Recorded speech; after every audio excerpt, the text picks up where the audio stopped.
On to budget issues in Nigeria. The Finance Minister Zainab Ahmed says that the government is working with a crude oil price benchmark of $57 a barrel for its 2022 budget and a crude oil production rate of 1.88 million barrels a day. Now, that's 36% higher than the average production rate that we've seen from Nigeria in May, according to OPEC data.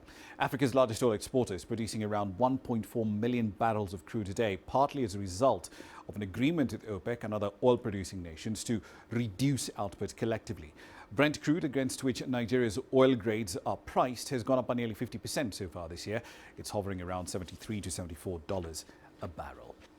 So let's bring you up to speed with the latest developments from Africa's largest economy. Deji Badmus joins us now live from Lagos. Deji, let's start with that price target, $57 a barrel. Is it thinking in the Federal Finance Ministry that oil prices will eventually trend lower in 2021 into the first half of 2022?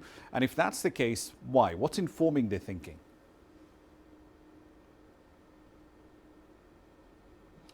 Well, Rama, let me just explain something. That historically, the government had always budgeted far below the prevailing price in the international market. And what it has done is not in any way unusual. It's what it's always done. And it does this so as to create some kind of buffer now, just in case things either go north or south. And so what the government has done is now that oil is selling for around 77, and budgeting 57, so you have a difference of 20.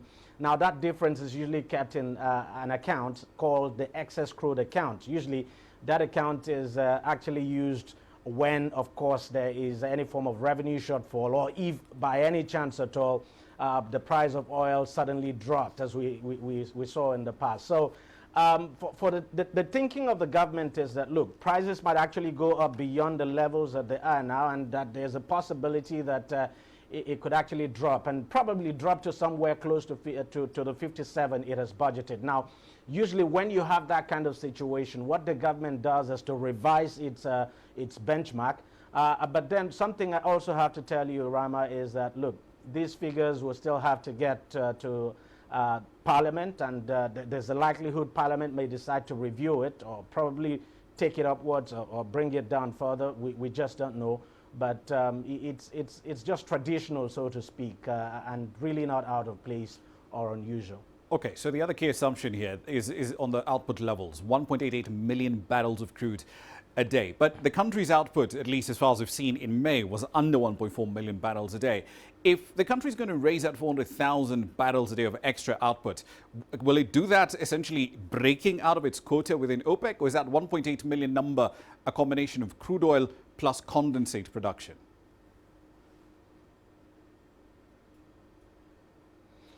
Well, the truth is that condensate is not factored into what Nigeria, to Nigeria's OPEC quota. So what we've always had too, it's just the same thing with the price benchmark now. Truth is, the production level, what we are seeing now is actually the oil production level. There's just no way. It's just optimistic. It's what the government has always done. Remember last year, the projection was to do just around 1.9 or so, but at the end of the day, the government didn't meet that target. There's just no way. There's no way the government can meet the target of 1.8. Of course, you talked about the OPEC quota, which pegs Nigeria's production to around 1.43 or so. And in May, the country didn't even meet that 1.43. And sometime in January this year, it was able to do around 1.3 something. So that's a fairly optimistic figure. And with what we have now, with the current debate we are seeing over what the PIB now, over what should go to the host communities, there's every likelihood that if it's not handled very well, we might see some kind of crisis erupt in the Niger Delta. We know Avengers had actually given the government a deadline to address some of its own demands. So it's difficult to see how the government can actually accomplish 1.8 million barrels of oil per day. It's just not possible.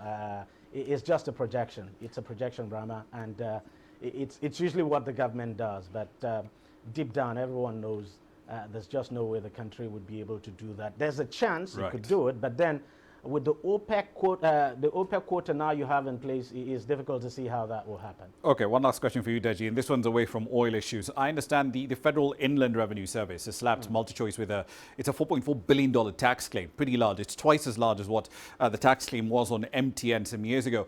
What more do we know about this demand?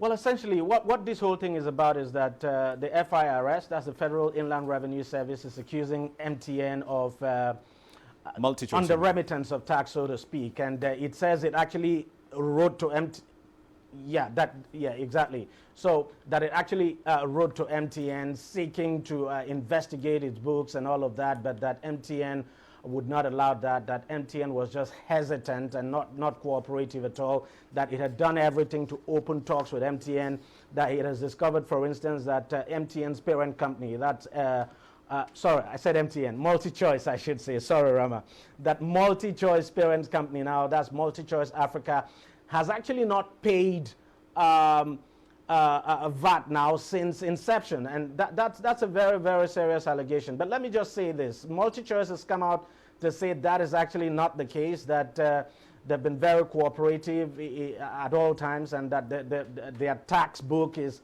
actually up to date. But of course, the FIRS is insisting. The FIRS has now asked the banks where Multichoice has accounts to freeze these accounts and make move now to recover this money. And we're talking about something in the region of $4.4 billion. That's a huge amount of money, far higher than what MTN was asked to pay back in 2018. Of course, that was resolved. So, well, the good thing is that Multichoice has come out to say that it is open to talks with the FIRS.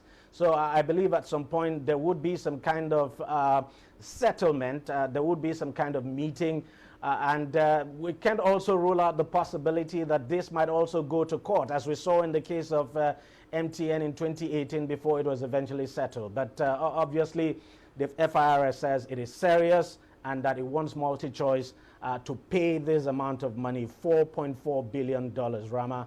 It's a huge amount of money, and well, I think we might have the storm before we have the calm. We just have to wait and see how this pans out.